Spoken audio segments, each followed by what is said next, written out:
Ya.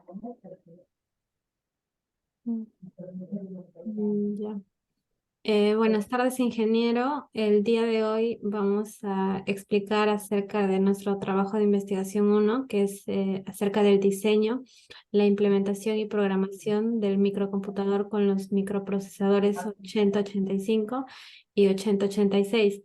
El equipo está conformado por Delgado Carrasco Rocío, Guamán Aguilar Brenda y Pillaca Aguilar Fernando. Siguiente, por favor. Bueno, el contenido de nuestro trabajo consta de 6 capítulos. Siguiente. El capítulo 1 es acerca de la descripción de las 5 generaciones en la era electrónica de las computadoras. Bueno, las computadoras han evolucionado significativamente desde que la primera máquina electrónica fue construida en el año 1937. Y desde entonces han habido 5 generaciones de computadoras que han permitido un aumento en la velocidad, la capacidad de procesamiento, tamaño y capacidad de almacenamiento. Siguiente. Ya. La primera generación de computadoras se refiere a está comprendida entre los años de 1940 a 1956 y fue denominada tubos al vacío. Sus principales características aquí son que se utilizó la tecnología de tubos al vacío. Las primeras computadoras utilizaron tubos al vacío para poder procesar la información. Estos componentes eran grandes, costosos y también propensos a fallas, pero permitieron realizar cálculos complejos mucho más rápido que hacerlo de forma manual. En cuanto al tamaño y peso, bueno, estos componentes, no, las primeras computadoras de esta generación, ocupaban casi una habitación completa y requerían una gran cantidad de energía eléctrica para poder funcionar. Otra de sus características es en cuanto a las limitaciones de memoria que presentaban. Era muy limitada y muy costosa, ¿no? Y los programas se cargaban en la memoria mediante tarjetas perforadas o cintas magnéticas. En cuanto, bueno, los programas para las primeras computadoras se escribían en lenguaje de máquina, lo que significaba que el programador tenía que conocer el conjunto de instrucciones de la computadora y codificarlas manualmente en binario. Otra característica es el procesamiento secuencial. Las primeras computadoras procesaban una sola instrucción a la vez. Esto significaba que el tiempo para realizar un cálculo era mucho más largo que en las computadoras actuales. Pese a estas limitaciones que presentaron estas computadoras de la primera generación, estas tenían alta fiabilidad, ya que se utilizaban en aplicaciones críticas como para el control de tráfico aéreo y la investigación científica. Siguiente. Bueno, la segunda generación se desarrolló en el año 1956 al 1963 y se denominaron transitores. Entre sus características tenemos que, bueno, acá se utilizaron estos componentes llamados transitores que eran más pequeños, más rápidos y más confiables que las válvulas de vacío que se utilizaron en la primera generación. En cuanto al tamaño, vemos que los transitores eran más pequeños, producían menos calor y, y podían montarse en placas de circuito impreso. Bueno, acá otra característica es que estas computadoras tenían mayor velocidad y capacidad, ¿no? Los transitores podían conmutar más rápido que las válvulas de vacío. También realizaban operaciones en menos tiempo y tenían mayor capacidad de almacenamiento. Bueno, acá tenemos, acá aparecen ya lo que son los lenguajes los lenguajes ensambladores de bajo nivel, como COBOL y Fortran. Estos lenguajes permitían a los programadores escribir código más fácilmente, ¿no? Y con mayor rapidez. Y bueno, las computadoras de la segunda generación se utilizaban cada vez más en aplicaciones comerciales como la contabilidad, la gestión de inventarios y la facturación. Siguiente. Para la tercera generación está comprendida en los años 1964 al 1971 y se denominó circuitos integrados. Aquí la tecnología que utilizaron, bueno, es los circuitos integrados. Estos permitían la fabricación de múltiples transitores y otros componentes en un solo chip, ¿no? Esto redujo aún más el tamaño de las computadoras, mejoró su fiabilidad y su rendimiento. Otra de sus características es que presenta mayor capacidad de almacenamiento, ¿no? Se desarrollaron nuevas tecnologías y también las unidades de disco duro y las cintas magnéticas de alta capacidad. Bueno, las computadoras de la tercera generación tienen mayor velocidad de procesamiento y se utilizaron lenguajes de programación de alto nivel como BASIC y C. Bueno, acá también se crearon los primeros sistemas operativos que permitieron que los usuarios interactuaran con la computadora de una manera más fácil y eficiente. Siguiente. Ya. La cuarta generación, bueno, está comprendida entre los años de 1971 y 1988 de los microprocesadores. Bueno, acá se caracterizó por la invención de los microprocesadores que permitió integrar todo en toda la unidad central en un solo chip, ¿no? Estos microprocesadores eran más rápidos, más pequeños y más eficientes que los circuitos integrados utilizados en las generaciones anteriores. Acá, bueno, se introdujeron las primeras computadoras personales. En cuanto a la capacidad de almacenamiento, se desarrollaron nuevas tecnologías de almacenamiento como los discos duros y los disquetes. Estos permitían almacenar grandes cantidades de información. Bueno, las computadoras de la cuarta generación empezaron a soportar lo que son gráficos y multimedia, lo que permitió la creación de videojuegos y animaciones y otras aplicaciones visuales. En cuanto a la redes de computadoras, bueno, esto permitió a los usuarios compartir información y recursos entre diferentes computadoras, ¿no? Siguiente. Por último, tenemos lo que es la quinta generación, que es desde el año de 1991 hasta la actualidad. Bueno, acá una de las principales características de la quinta generación fue la introducción de la inteligencia artificial. Para esto, los científicos estaban interesados en desarrollar computadoras que pudieran pensar y razonar y tomar decisiones como lo hacen los seres humanos. Otra característica es el procesamiento paralelo.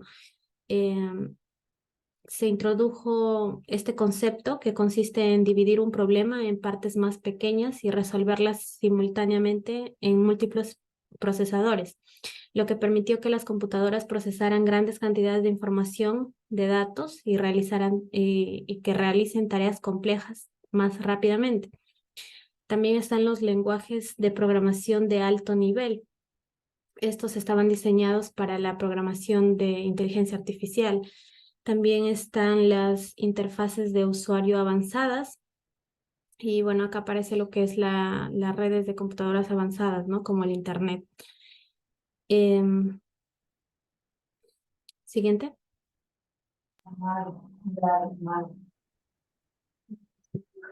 Bueno, en esta parte pasamos con el capítulo número 2. En este caso vendría a ser sobre las hojas técnicas de algunos microprocesadores destacados. En este caso hemos elegido cuatro de las más importantes, que vendría a ser el 8080, 8086, 80188 y el 80486.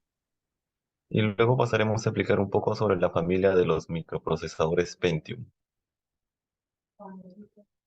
Bueno, empezamos con esta parte con el microprocesador 8080, en la cual fue lanzada por Intel en el año 1974, en la cual, por ejemplo, alguna de sus características más destacadas ha sido de que su arquitectura contaba con 8 bits, también de que su capacidad de direccionamiento era de 64 kilobytes, también contaba con 76 instrucciones y su velocidad de reloj era de 2 MHz. También contaba con 16 registros de 8 bits También contaba con 8 modos de direccionamiento. En este caso vendría a ser el inmediato, directo, indirecto, indexado y el acumulador. También contaba con 6 señales de instrucciones. También contaba con bus de datos de 8 bits. Y por otra parte también se encuentra el microprocesador 8086, en la cual fue lanzada por Intel en el año 1978, en el mes de junio.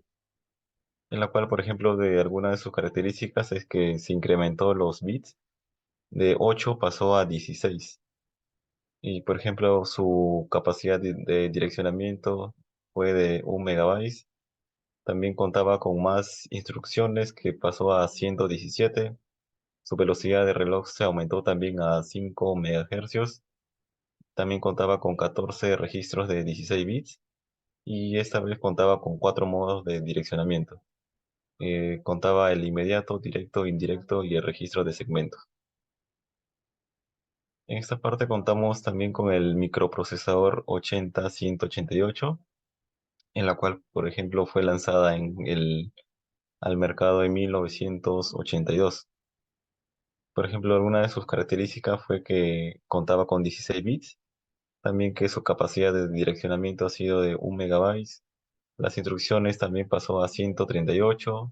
También se incrementó un poco sobre la velocidad de su reloj, pasó a 6 MHz.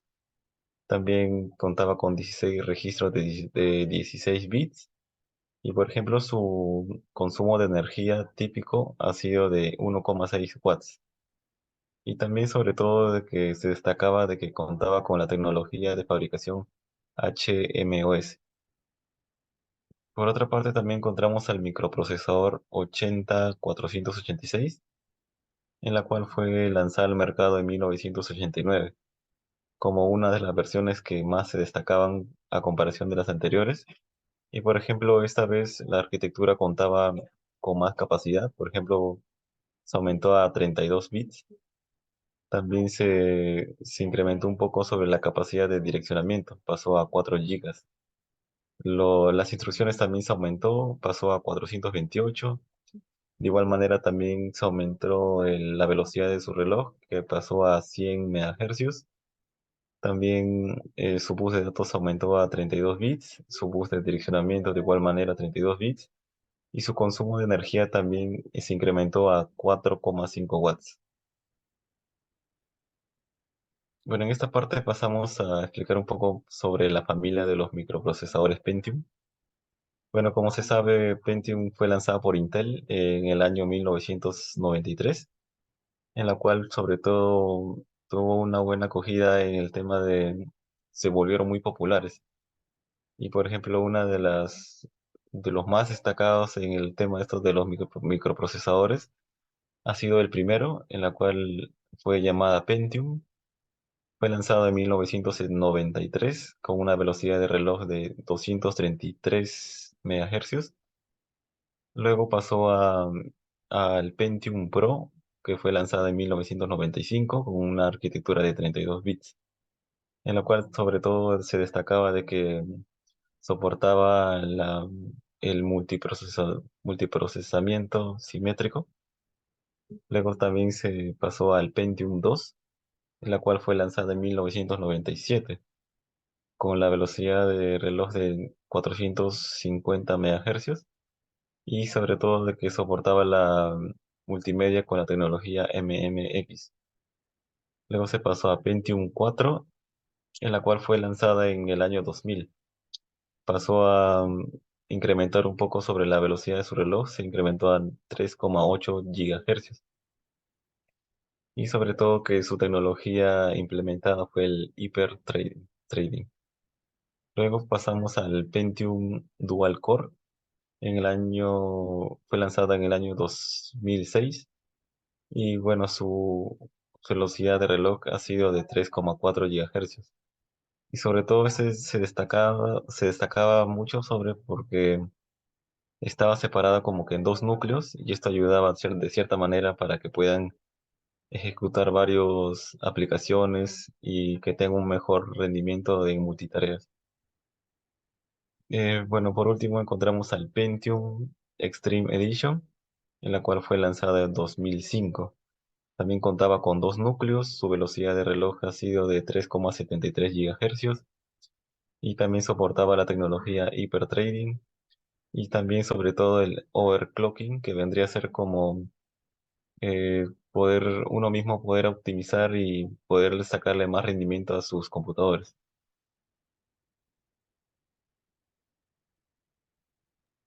Ahora vamos a hablar sobre el capítulo 3, la descripción detallada de los periféricos de entrada, salida a la vez, de almacenamiento y comunicación.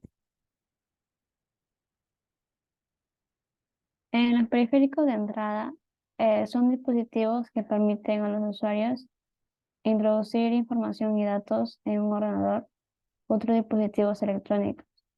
Entre los más comunes son el teclado, el ratón, la pantalla táctil, el escáner, la cámara web y el micrófono. Eh, Siguiente. En los periféricos de salida son dispositivos que permiten al ordenador o dispositivos electrónicos mostrar información al usuario. Y entre los más comunes encontramos lo que son el monitor, la impresora, los altavoces, auriculares, proyector y la pantalla de visualización. Siguiente.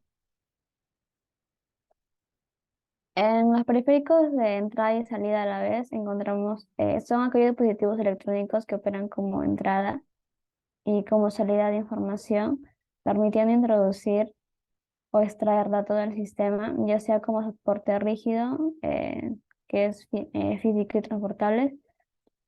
Bueno, entre lo más destacados encontramos lo que son la unidad flash USB, la tarjeta de sonido, las pantallas táctiles y las impresoras multifunción.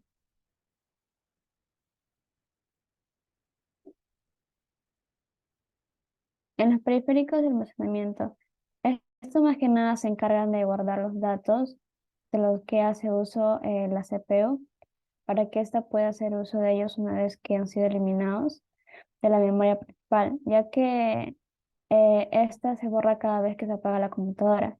Y entre los más comunes tenemos lo que son el disco duro interno, el disco duro externo, la unidad flash USB, la tarjeta de video, el DVD o CDs y el disco Blu-ray. ¿Entienden?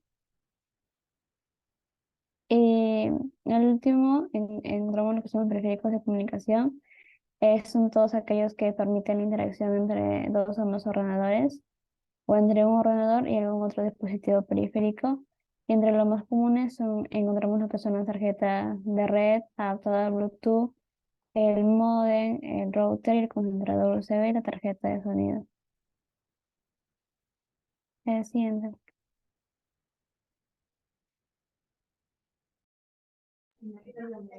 Bueno, pasamos con el capítulo número 4. En este caso vamos a hablar sobre el diseño de las computadoras con los microprocesadores 8085 y 8086. Bueno, empezamos primero con el 8085, en la cual fue lanzada en 1976, en la cual fue destacado porque fue uno de los primeros y sobre todo contaba con 8 bits. Su velocidad de reloj ha sido de 3 MHz y sobre todo destacaba algunas ciertas características de que contaba con tres secciones principales. En este caso, por ejemplo, la unidad de control, que se encargaba sobre todo el control del flujo de datos y las instrucciones. También contaba con una unidad de aritmética lógica, que vendría a ser el ALU, que sobre todo realizaba las operaciones aritméticas. También contaba con el registro de propósito general, en la cual se encargaba de almacenar los datos en la cual faltaban ser procesadas. Por otra parte, también encontramos al microprocesador 8086, en la cual fue lanzada en 1978. Fue una de las innovaciones porque pasó de tener 8 bits a 16 bits, en la cual, por ejemplo, su velocidad de reloj fue de 10 MHz, también de que contaba con un sistema de escritorio y sobre todo de que esta vez estaba separada en dos secciones principales. Una de ellas ha sido la unidad de ejecución, en la cual se encargaba de ejecutar las instrucciones del programa. Del otro también ha sido sobre que contaba una unidad de bus de sistema, en la cual se encargaba de controlar el acceso de procesadores a la memoria y también de dispositivos de entrada y de salida.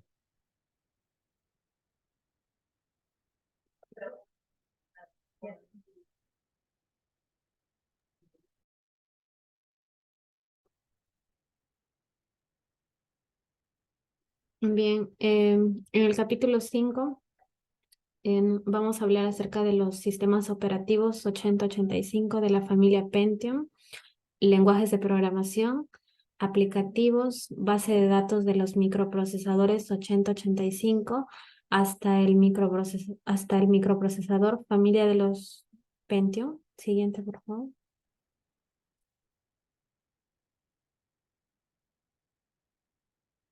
Bien, en cuanto a sistemas operativos, bueno, aquí con la introducción de la familia de los procesadores Pentium, estos en la década de los 90, se hicieron disponibles varios sistemas operativos como Microsoft Windows 95, Windows 98 y Windows NT. Bien, estos sistemas operativos ofrecían una interfaz gráfica de usuario amigable y también habían mejoras significativas en la funcionalidad y el rendimiento. Por ejemplo, Windows 95 fue uno de los sistemas operativos más populares de la familia Pentium. Este ofrecía una interfaz gráfica de usuario de escritorio que incluía el menú inicio y la barra de tareas, que todavía se utiliza en las versiones actuales de Windows. También presentaba mejoras en el manejo de archivo y una mayor compatibilidad con el software y el hardware. En cuanto al Windows NT, este era un sistema operativo más avanzado que se utilizaba principalmente en entornos empresariales, ya que ofrecía una mayor estabilidad y seguridad que las versiones de Windows anteriores. Y bueno, también tenía características avanzadas para administrar usuarios, permisos y recursos de redes empresariales.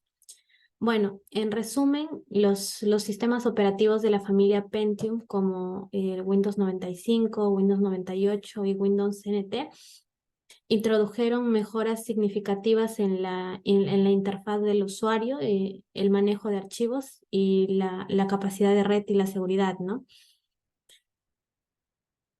En cuanto a los lenguajes de programación, bueno, utilizados por los microprocesadores 8085 eran lenguajes de bajo nivel, como el lenguaje ensamblador, por ejemplo.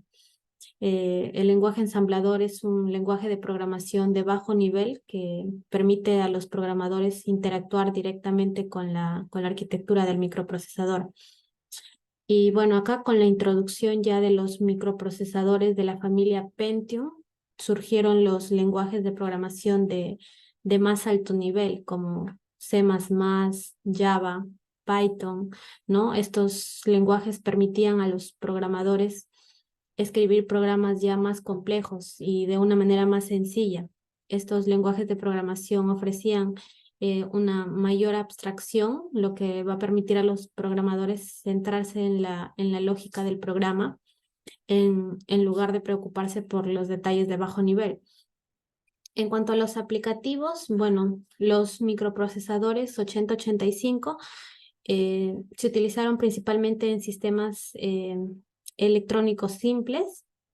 Aquí se hicieron disponibles una amplia variedad de aplicativos, desde procesadores de texto y hojas de cálculo, ¿no? En cuanto a base de datos, bueno, los microprocesadores 8085 no estaban diseñados para trabajar con bases de datos, ya que la capacidad de almacenamiento de los sistemas era muy limitada. Pero con la introducción de la familia Pentium se hicieron disponibles bases de datos más avanzadas, como por ejemplo Oracle y Microsoft SQL Server, que permitían a las empresas almacenar grandes cantidades de datos y procesarlos eficientemente.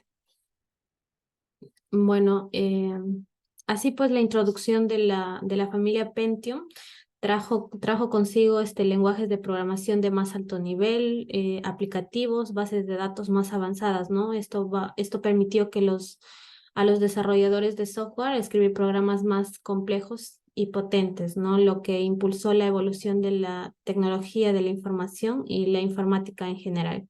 Siguiente. Finalizando con el último capítulo, capítulo 6, acá vamos a hablar sobre los emuladores y simuladores de los microprocesadores 8080 hasta la familia de los microprocesadores Pentium. Siguiente. En este caso, dentro de los microprocesadores encontramos lo que son los emuladores y simuladores. Acá hemos citado a unos 5, que empezamos con el Alitar 8800 Simulator, el SIM 8085, el Z80 Simulator ID, el 80386 Simulator y el Voyage. El Alitar 8800 Simulator, esto se lanzó en la década de 1970 y utilizaba el microprocesador Intel 8080. Este emulador permite a los usuarios experimentar con la programación del Altair 8800 y el microprocesador 8080. Ahora, el siguiente es el SIM 8085. Este es un simulador del microprocesador 8085 de Intel. Este simulador lo que hacía era permitir a los usuarios aprender sobre el funcionamiento del 8085 y probar así programas escritos para este microprocesador. Ahora, cuando hablamos del Z80 Simulator IDE, este simulador incluía una amplia gama de características como la capacidad de depurar programas y emular dispositivos periféricos. Ahora, el emulador 80386 permite a los usuarios experimentar con la programación del 80386 y así poder ejecutar software scripts para este microprocesador. Y por último tenemos a Bosch. Este es un emulador del sistema que permite emular una amplia variedad de sistemas operativos y arquitecturas de hardware. Siguiente. Bueno, esta vez pasamos con las conclusiones. En este caso podemos destacar de manera general toda nuestra exposición y que, pues, sobre todo de que a medida de que pasa el tiempo, como se ha visto, la tecnología ha sido avanzando y a la vez, sobre todo, estos microprocesadores nos han ayudado de cierta manera en nuestro trabajo, en ciertas empresas también como laboran, en ciertas empresas como se encargarían empresas tecnológicas, porque anteriormente normalmente se sabe que estos microprocesadores o aparatos electrónicos eran muy grandes, muy pesados y ocupaban mucho espacio. Por eso que en la actualidad se ha incrementado sobre todo el avance de la tecnología y aparte como se van surgiendo nuevas tecnologías como la inteligencia artificial y a medida de que pasa el tiempo se está viendo de que hay un nuevo avance y sobre todo que eso nos va a ayudar de cierta manera para nuestros trabajos también. Bueno, esto vendría a ser todo nuestro trabajo. Bueno, eso, muchas gracias, ingeniero Arauco.